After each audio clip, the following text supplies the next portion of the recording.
A special thank you to Mr. and Mrs. Michael and Judy Kaiser for sponsoring tonight's shir.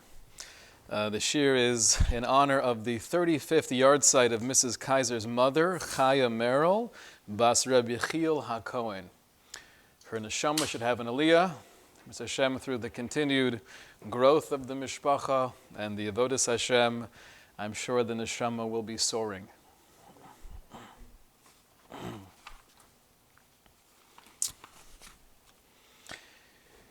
I'm just not so in the mood. I'm not feeling it.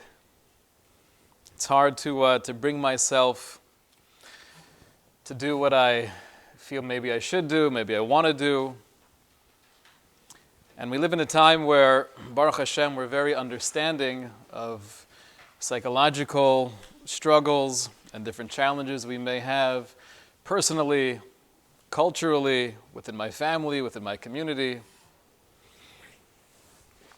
But part of the understanding and the sympathy we have comes with a lack of urgency. The idea of doing something because I have to, although I may not fully understand it, I may not fully appreciate it, it may not feel good right now, but this is the achrayas, this is the call of the hour, this is what has to be done. So we live in a time where there are many reasons why not to do what I should be or could be doing. And those reasons might be valid, the feelings might be true, but there's always that avoda of pushing ourselves past what feels right in the moment. Sometimes the answer is, you know what, I'm not in the mood. I'd rather not wake up right now. I'd prefer not to stop my dinner in the middle of it and leave to mincha. I just got home from work. But it might be the right thing to do. So I want to explore, how do we do that? This is really the concept of getting above or moving beyond the certain limitations of the mind or limitations of the hargasha, breaking out of what I call the mind trap. If you were to think of the two most severe mistakes made throughout history, one by individuals and the second by Klal Yisrael, what 2 points in time would you think of? The two greatest sins of all time that had a transformative impact on the future, on the destiny of humanity and Klal Yisrael. One sin was committed by the nation and one by individuals. What two ideas come to mind? What do you say? The Egel and the Eitz Hadas, right? Worshipping the golden calf was probably the greatest sin of Klal Yisrael in our history, and we're still feeling the vibrations of that chet even now, thousands of years later. And likely the greatest mistake ever made by individuals was the Eitz Hadas, transforming reality, changing the very makeup and essence of humanity. Everything was changed based on those two actions. Superficially, those two chatayim have nothing to do with each other. But I'd like to explore that there seems to be a common thread. The nisayon, the challenge of the Eitz Hadas, that was failed, and the nisayon of the egel that was failed seem to be very similar. I want to explore that together. We have Parshas Parah this week, and there are different reasons given as to why we read Parshas Parah, what level obligation is it. Rashi in the beginning of Chukas tells us that the Parah Duma is actually serving as some form of kapara for the Chet HaEgel. Right, the Parah Duma is somehow a way of atoning for the Chet HaEgel, and the example that Rashi quotes from the Tanchuma is Moshel ben Shivcha shetinef platin shel melech. There's one of the maidservants of the palace of the king, and her child starts destroying things and making a huge mess. So Omru, they said to her, Tavo imo, or they called to the servants in general, bring the mommy of this child, this kaneach hatzoa, and tell her to please clean up all of the dirt, all of the shmutz. Kach, Tavo pora uskaper ala egel. So too, HaKadosh Baruch Hu gave us the mitzvah of para duma, which is used to purify from tumas meis. And there seems to be a connection that just like the mother of the child is coming and cleaning up all of the shmutz, putting all the toys away, somehow the para duma is assisting Klal Yisrael in cleansing us from the sin of the golden calf. The Beis HaLevi, he was the great Rosh Hashiva of Volozhin. When he quotes this Rashi, he says, we see there's similarities between the Para Duma and the Egel Hazav. And if you analyze the Yotzer that many say during Parshas Para, it's a form of slichos, extra prayer that's inserted in the tefillah. There's this correlation that goes into every detail. Every detail of what took place at the Chet Egel and what's corresponding to that in the ceremony or the process of the Paraduma. And somehow it seems extremely clear, like Rashi tells us, the Paraduma is serving as a kapara, as a way of atoning for the Egel Hazav. How exactly it does that needs explanation. What else potentially do we have in Chumash that seems to be a way of atoning for the golden calf? What other mitzvah do we receive as Klal Yisrael that helps gain forgiveness for the Egel Hazav? The Mishkan, right? The creation of the Mishkan. And there's a discussion as to chronologically when exactly was the mitzvah of the Mishkan given. Rashi tells us in the beginning of Parshas Sisa, he says we have the principle of ein mukdam u'muchar b'Torah. Not everything is in chronological order. Ma'aseh ha'egel kodem letzivui meleches ha'mishkan. And according to Rashi, the chet of the egel came before the command of the meleches ha'mishkan. Sforno and others seem to agree, in contrast to the Ramban and other Rishonim. And many explain that the Mishkan was actually a way of helping us achieve kapara for the Chet Egel. Somehow, building the Mishkan, creating this space within Olam Hazeh, to have the Hashros Hashchina, to have the divine presence live amongst us, that was a way of gaining kapara, of gaining forgiveness for the Chet Egel. So we have two mitzvos, the Para Aduma and the building of the Mishkan, and they're both addressing the same issue, the greatest sin of the history of Klal Yisrael, the Chet Egel. How exactly does the Paraduma and the building of the Mishkan rectify the sin of the Chet Egel? So there's a fairly well-known piece by the Beis HaLevi where he writes that we have to understand exactly what took place, what was the mindset of Klal Yisrael as they were waiting for their leader to come down. They were obviously anxious. There was a pachad nora, there was a fear of being isolated, of being alone. And we know that it wasn't just let's revert back to our old idolatrous ways. There was something very tief, very deep. What was the thought process of Klal Yisrael when they chose to make the Egel Hazav? So the Beis Levi tells us, "B'chol mitzvah yesh bo tamim v'kavanos haramozim l'sodos nistarim." We know that in every mitzvah we have, every aspect of the mitzvah, every nuance and detail of the mitzvah, there are sodos, there are secrets, there are very powerful, deep things that are happening. V'al yedei kiyum ha-mitzvah nasim tikunim v'sidarim b'chol ha'olomos elyonim. And through doing one mitzvah, although here we don't see it, we can't feel it, we barely believe it sometimes, but doing a mitzvah has incredible power in different celestial worlds.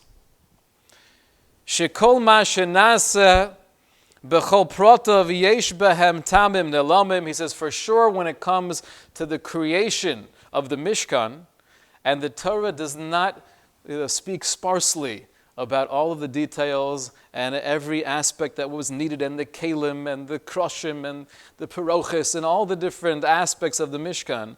There are 4 Parshas that are spent detailing everything. Obviously, it wasn't just the cute plan that Hashem put together, because He likes a splash of turquoise here and a little crimson wool over here. There's so much Kabbalah involved. Every little prat of the Mishkan was doing something in the heavens, doing something in the celestial spheres.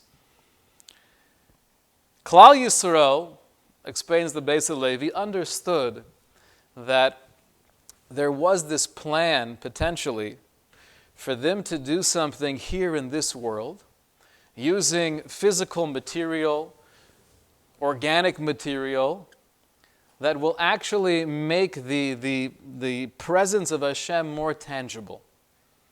Klal Yisrael understood this was in the works potentially. As they're waiting for their leader and they're feeling this sense of fear, and the Satan is playing mind games with them, they come to the conclusion, we can't go on without our manhig, we need a leader. We don't feel Hashem's presence close enough, and we don't have Ha'ish Moshe, we don't have our human leader. Therefore, they thought, let's create the Mishkan now. We're all masters of Kabbalah. We understand how the physical can bring down the spiritual. Let's work together, ba'amkus, with depth, with profundity. Let's make a Mishkan. They didn't rely on their own chachma, but rather they went to Aaron HaKohen. They knew that he was obviously in a different plane than they were, and he was well aware of all of the secrets of Kabbalah that would be involved in constructing something tangible that they could relate to and connect with. Ratzu lasos makom meyuchad she'yamasugal esher bo yi hashras shechinaso. They were not building an idol. They were not trying to run away from Hashem. They were just trying to bring Hashem closer. It was coming from the purest motivation possible. It was a holy fire. We want Hashem with us. And we feel this void because Moshe is not here to guide us. So what was their mistake? Right, in the interpretation of the Beis Levi, what he did was he takes the greatest sin of all time and pretty much turns it on its head and says the truth is it's not avodah zarah, it wasn't running away from Hashem, it wasn't replacing Moshe necessarily, it was just a craving and yearning for closeness with Hashem. And they needed to start the Mishkan process before the mitzvah was officially given. So why is that such a big deal? Says Rav Yosef Dov Soloveitchik, Amnam ta'u bezeh tos echad. There was one small mistake. This is the bottom line here on page 1. Dein emes de maisa adam ba'olam atachton gorim tikunim v'sidorim tovim b'chol olamos. Obviously, what we do down here has awesome ramifications in all of the spiritual worlds. Ki kach gozer habori yisborach. This is how Hashem created the universe. Right? The Tselem Elokim, the neshama of a human being, the Nefesh HaChaim explains. It's called Tselem Elokim, the image of Elokim, not Tselem Hashem. Why is it Tselem Elokim, the image of Elokim? Because we know that the connotation of Elokim is connected to being a bore. And that's really what a human being is. We are creators. We're made in the image of God, which means practically we have the ability to create on levels that are beyond our comprehension. With every thought, every word, every action, we are doing incredible things, creating angels, creating olamos. There is so much happening. to the point where the Gemara in Brachos says on Daf Vav that if theoretically Hashem would open our eyes just for a moment and we would experience all of the forces around us, all of the different elements and the kochos and the shadim and the malachim, we couldn't live for a second. We would pass away based on just being overwhelmed by the awesome, majestic reality of what's around us. So it's true, we have that ability to create. However, but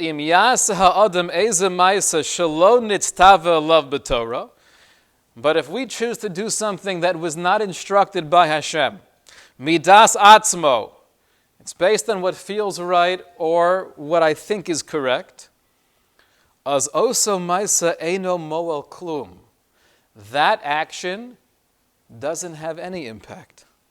Dehamaisa mitzad atzmo lo yipul bezeh sheyishra shechinoso aleihem.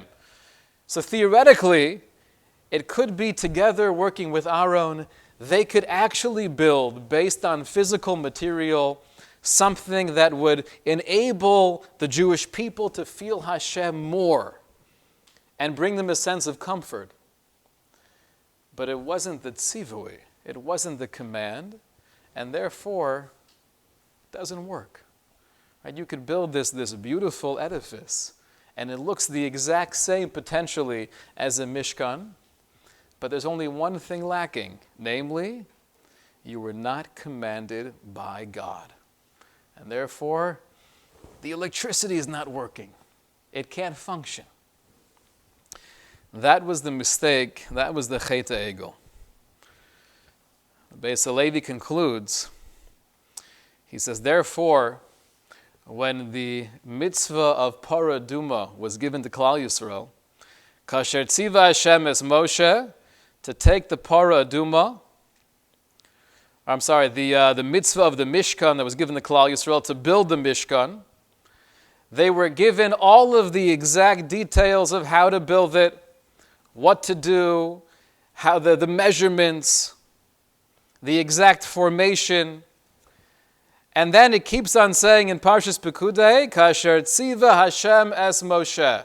And they did like Hashem commanded Moshe. And it says that phrase over and over again. Why do you have to repeat that? They're following the instructions. They have the manual. This is how you build the Mishkan, 12 easy steps. Beis Halevi tells us because the Torah is making the point. This was the tshuva, this was the kapara for the Chet HaEgel.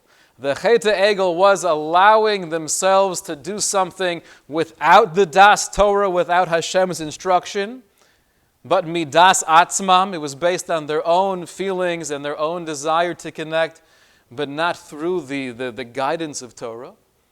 Building the Mishkan was kasher tziva Hashem Moshe. Everything we're doing exactly to the T as God commanded Moshe. No more and no less. That's how the Mishkan was helpful in serving as a tshuva for the Chet HaEgel. The Parah Aduma, we know, is the quintessential chok. Zos chukas haTorah. So writes the Beis Halevi, with the mitzvah of the Parah Aduma, it's not just one isolated chok, but it's teaching us a guiding principle. Nimtza hayotze mideverenu de Parah Aduma hi siyag vegeder godel la'adam. This is really a fence to protect ourselves. La'adam hamisbonin besichlo lachkor b'taimei hamitzvos. If we want to investigate the reasons and the underlying issues or philosophy behind the mitzvos, and there's definitely a time and place for doing so, we have svarim on that subject.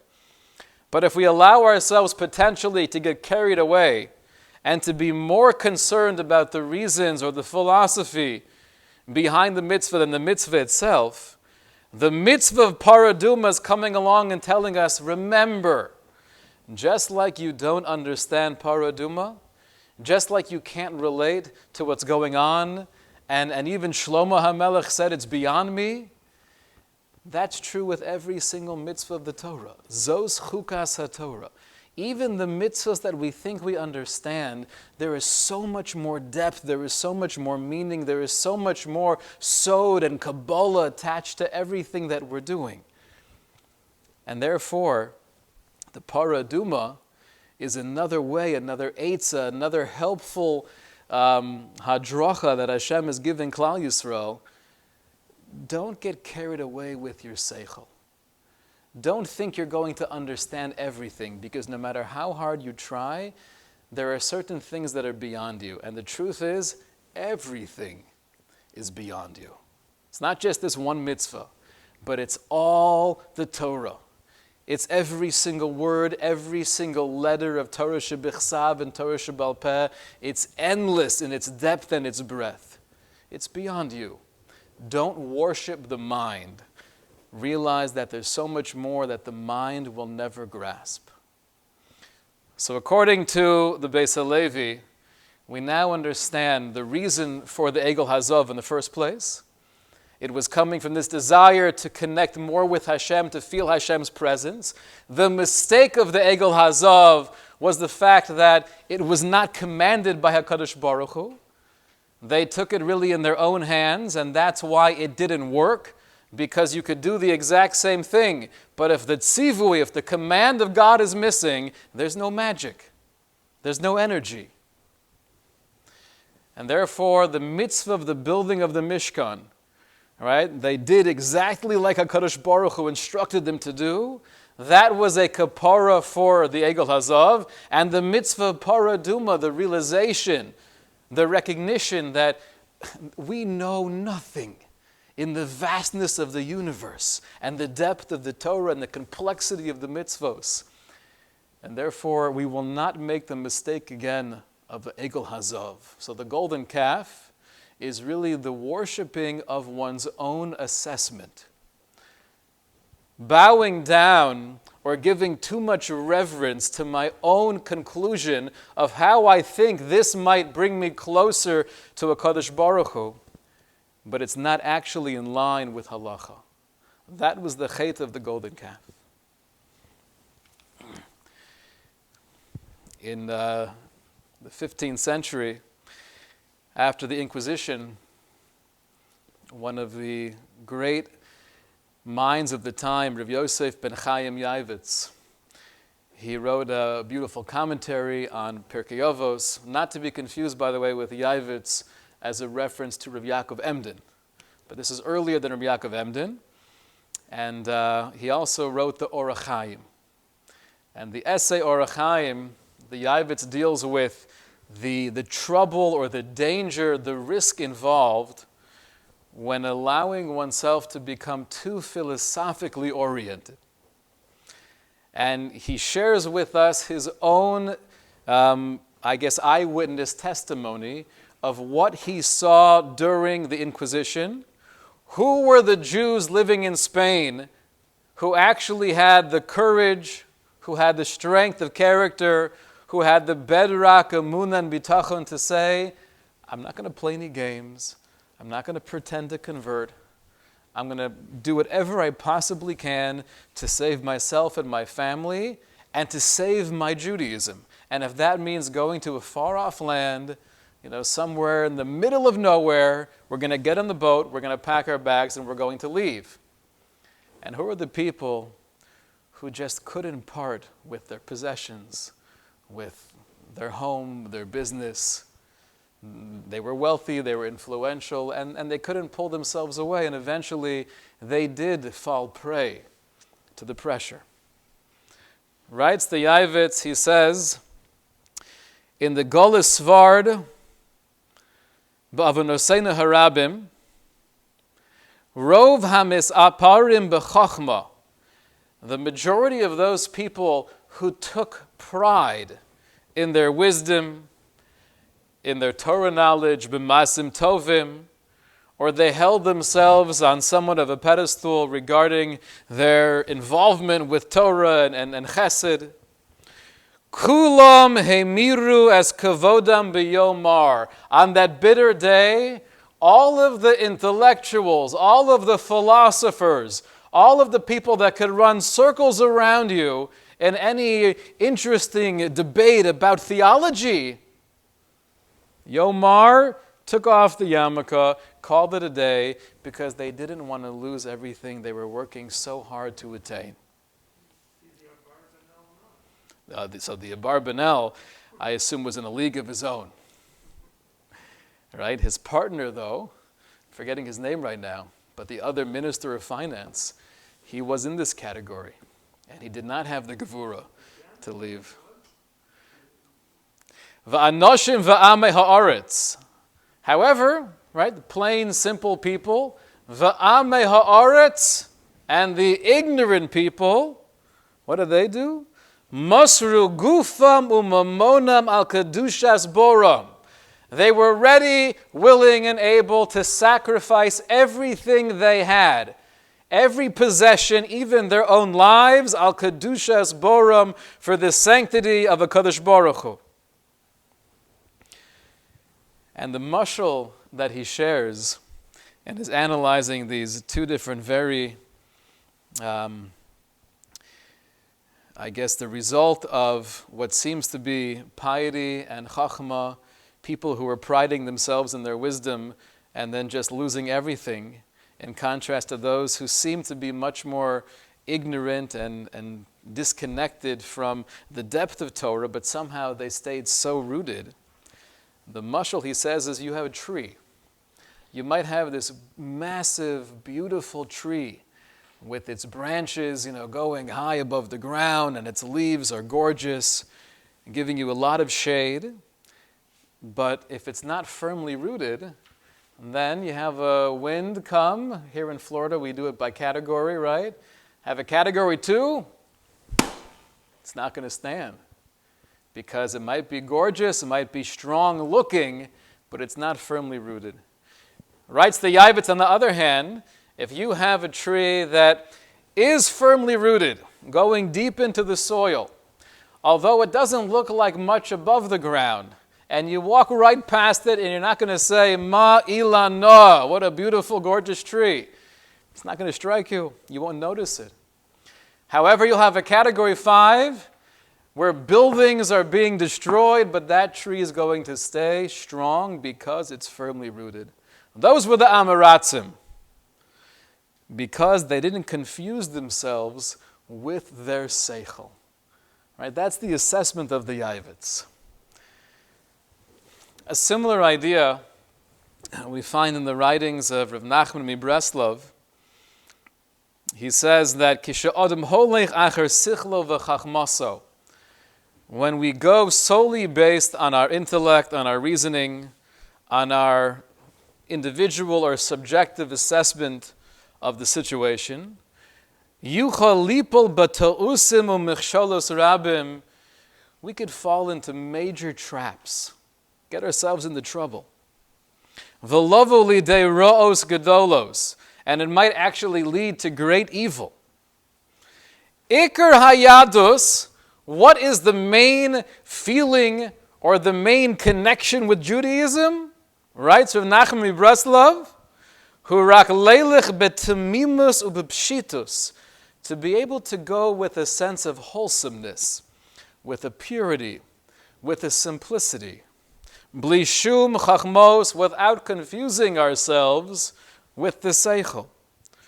Ulehistakel b'chol davar she'osa, and to analyze everything we do with a very clear equation. Sheyashem Hashem Yisborach, that I want Hashem to be involved with what I'm doing. I want HaKadosh Baruch Hu to be pleased with my actions and my decisions.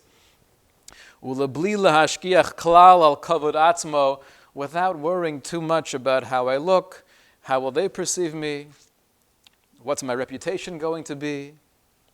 Rak, what should I have in mind? Im yesh bezeh kavod Hashem Yisborach yasa.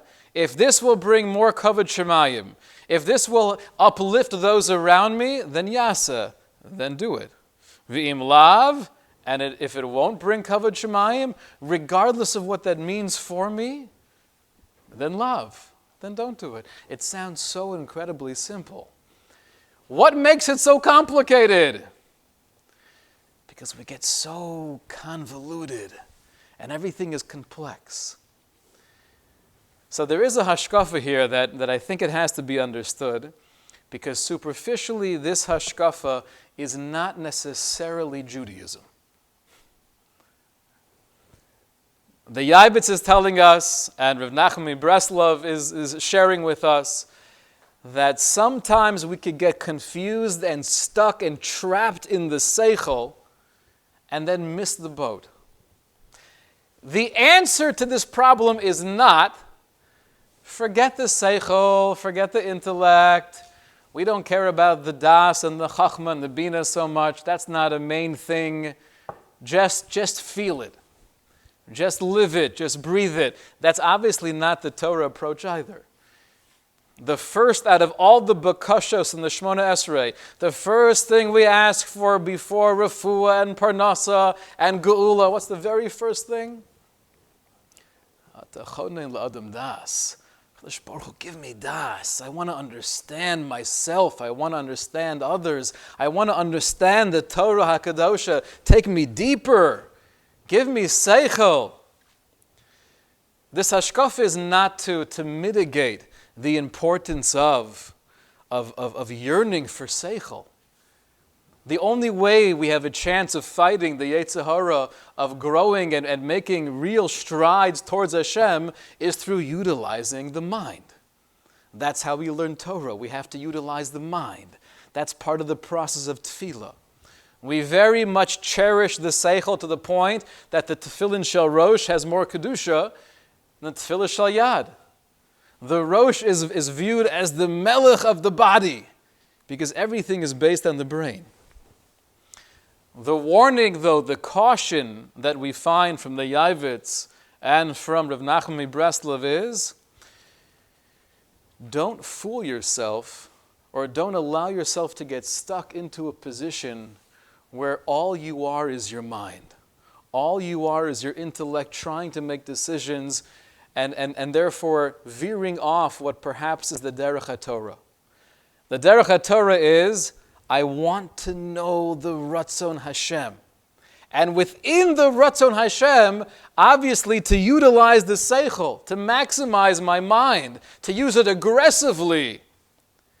But within the Ratzon Hashem, not allowing it to go in whatever subjective or personal direction it may tend to go. The famous Gemara in Shabbos speaks about the story of Rava. Rava was in the middle of learning, and he was so intensely focused on learning, he was sitting on his fingers, and his fingers started to bleed. So there was a person who was watching this, and he was standing there in awe and disgust, thinking to himself, this is what you do? You're such a space out? Right? An absent-minded professor? You're sitting there poring over your volume of Talmud, and blood is squirting out of your finger, and you don't even recognize it. So the person said to Rava famously, I'm a paziza. You're a nation that's impetuous. And he says, you go back historically, your whole evolution doesn't make any sense. You said Nasa v'nishma. You said that we're going to do, and then we're going to try to learn and understand, but we're making a commitment even before we understand, and therefore you're impetuous, you're not thought out. Where's the Seichel, Rava? I'm a paziza. And it sounds like he was telling him, just like your ancestors made a decision that was obviously lacking clear mind and body, you're following in their footsteps. You're doing the exact same thing. You're sitting here totally spaced out, not even knowing that your finger's bleeding. What was Rava's response to this guy? Rava said back, Anan desaginan bishleimusa. You think it was impetuous? You think it was lacking thought? Do you know why we accepted the Torah? Do you know why we said Nasa v'nishma, which is probably the highest level Klal Yisrael ever attained? Because we have shleimus, we have a tamimustikness, we have a wholesomeness, because we have bitachon in Hashem. you're looking at me and thinking that I'm silly, that I'm misinformed, that I'm doing something that doesn't make sense, and you're right. To you, living in your narrow-minded world, it doesn't make sense. But to me and Klal Yisrael, the reason why it was not illogical to say Na'aseh v'nishma is because we have this shalemos, we have this wholesome bitachon. There's a context to what was done. There's a context to what's happening right now. Yes, I'm engrossed in my learning. That's not Amma Paziza. That means I'm obsessed with love for HaKadosh Baruch Hu and His Torah. Sometimes it's hard standing on the outside to appreciate going beyond the seichel. Going beyond the seichel doesn't mean doing something that's silly or that doesn't make sense. It doesn't make sense to an outsider. But the tafkid, right, the ikar hayadus, the main goal of Yiddishkeit is not to be an outsider. It's to get ourselves inside the world of Torah. If I'm inside the world of Torah, I'm feeling this relationship with Hashem, then it's not a lack of seichel. Of course I'm going to accept. Of course I'm going to commit my life to you because I believe in you. And I know that you want my best. What was the chait of the Eitz Hadas? Right? The chait of the Eitz Hadas, when it describes Chava taking the fruit, V'teira isha ki tova eitz l'machal v'chitayva hu le'enayim v'nechmar ha'eitz l'haskil. It looked so incredibly delicious, and therefore she took the esrog, and it smelled great until she took a bite. Every kid has to try the bite of an esrog to realize it doesn't taste as good as it smells. But obviously, the motivation or the temptation of Chava was not just superficially. It looked delicious. There were many other fruit throughout the entire Gan Eden that looked just as good, I guarantee you. So explains Rabbeinu Bechaya, Kavanosam, the intent of Adam and Chava together was, Kedei lahazkil, like it says, Nechmad ha'etz lahazkil. The reason why it was so enticing and so attractive is because they understood through eating this Eitz Hadas, we're going to gain more seichel. And whatever exactly their intentions were, that's well beyond the scope of this conversation. But the basic structure was they were motivated to come closer to Hashem. It wasn't just a base animalistic taiva, I can't hold myself back, I know it's wrong, but I have to. It was coming from a pure fire. They wanted nothing else than to cleave b'devekis to Hashem. And they thought in their own assessment that this would be a very productive, very effective way of getting themselves there. So then what was wrong? What was their big mistake eating from the Eitz Hadas? Says there Ben Bechaya, the only problem is that they didn't listen to Hashem. Hashem said, don't eat from the tree. I don't care about your seichel. I don't care about all of your deep Kabbalistic cheshbonos. I said, don't eat from the tree. If I'm telling you that Kriya Shema is 9:31, and after 9:31 we're not Yotzei Kriya Shema, then theoretically, you could wake up at 5:45 in the morning and go for a jog and meditate and practice Hisbodedus and say the entire Sefer Tehillim 4 times. And by the time you get up to Kriya Shema, you're almost hovering above your chair. But if it's 9:32, you're not Yotzei Kriya Shema. That's not my spirituality, says HaKadosh Baruch Hu. That's your own seichel. Right? It's a very delicate balance. That was the mistake of the Eitz Hadas. HaKadosh Baruch Hu tells Adam and Chava, I appreciate that you want to come closer to me. That's why I created you. But the only way for this to happen is through listening to the tzivui, is to following the Das Torah, following the Chachamim, following the guidelines of halacha. Anything outside of that, it's not bringing you closer, it's bringing you farther. And therefore, in that sense, the Eitz Hadas and the Egel Hazov, Right? The greatest sin of an individual and the greatest sin of a nation really comes down to the same idea. Even with the best intentions, if we're trapped within our seichel, then we could very likely make a very severe mistake. And it's not just the seichel, it's also the way we feel. Like we started with. If I can't understand why I'm doing it, if I can't feel connected with it, or I'm not in the mood, then it's very difficult to tell someone, but we have to do it anyway. There's a responsibility. Now, it's easier in the context of a relationship. Right? A person has a good friend or his spouse. There are many things you might not feel in the mood to do or to say, but that's part of the achrayus. That's what we're here for. I cherish the relationship more than I care about the fact that I'm not in the mood to do something.